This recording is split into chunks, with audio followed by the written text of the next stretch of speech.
So you may be thinking, what is Tariq's position of power? Especially considering Tariq is going to be a lot more isolated in the coming season, but with no Tasha to lean on for help and advice, probably going to come up against a lot more tougher situations than season 1. But one key element moving into season 2 of Power Book 2 Ghost is this scene here, where Kane just handed Tariq in essence a position of power, the murder weapon for both Ramirez and Jabari. So in this video, we're going to dissect Tariq's position of power in season 2 and why he could potentially hold all the cards to the investigation that's about to come down on them in the coming season, and whether or not he could use the gun and frame someone else such as Kane, Zeke, or even Kamal potentially, which could help tie in Rashad Tate's spin-off influence. So we're going to discuss it all and break everything down, but of course if you're new to the channel then remember to smash the subscribe button if you want to see everything Power Universe related, especially with Power Book 3 Raising Kanan premiering on July the 18th. Now with the release of the new information with Jenny Sullivan's character description especially, it seems as if someone could potentially be paying for the death of Jabari.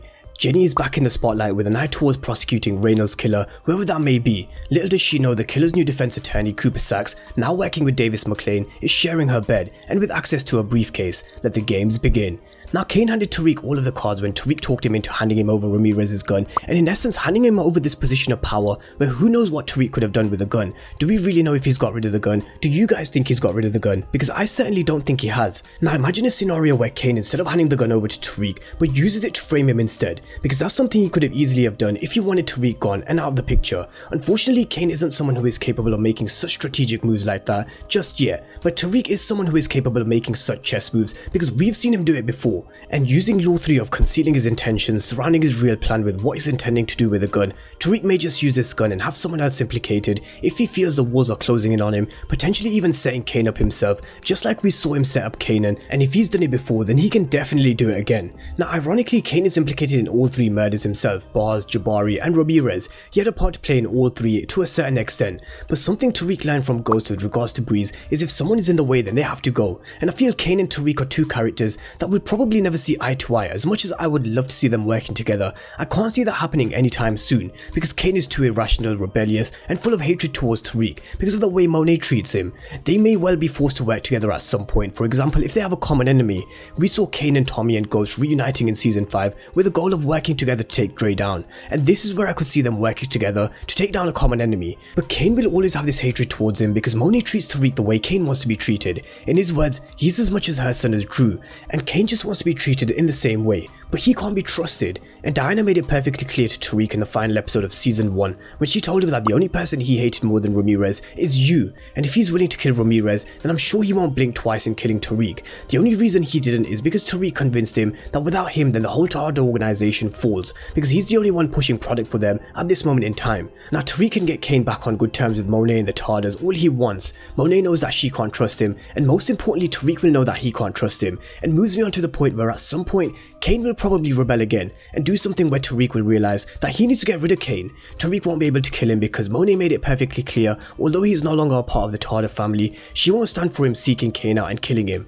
but he may just get rid of him by using Ramirez's gun and having the Jabari murder pinned on Kane, or potentially even someone else. It may not necessarily be Kane who Tariq plants the gun on. If he does, we've seen Tariq plant the gun on his own best friend Kanan, and in Power Book 2 Ghost we've seen him set up Scott to get rid of his own competition at Stansfield, so who's to say he can't do it again? And this leads me to someone that may believe that Tariq did set him up in the past, and another person who could potentially return to cause a problem for Tariq. It was a good point raised by one of the regulars in the comment section of my last video, JA and Ron and B Brian, where they were talking about potentially Radnor returning. For those who forgot who Radnor was, we have to rewind it back to season 6 episode 8. Tasha decided the only way to save Tariq was to teach him the game. He needed help in moving Dre's brick, and at this point Tariq had moved to Callister after being kicked out of Choate after Effie snitched on him, and his history teacher Radnor was deep in debt following troubles with his family, and Tariq used this as an opportunity to hire him as one of his premierers, yet remaining anonymous. Although Radnor did have his suspicions that it was Tariq that left him product in his trunk, Radnor was someone who could see the potential in Tariq, telling Ghost himself that he's going to be a big shot just like him.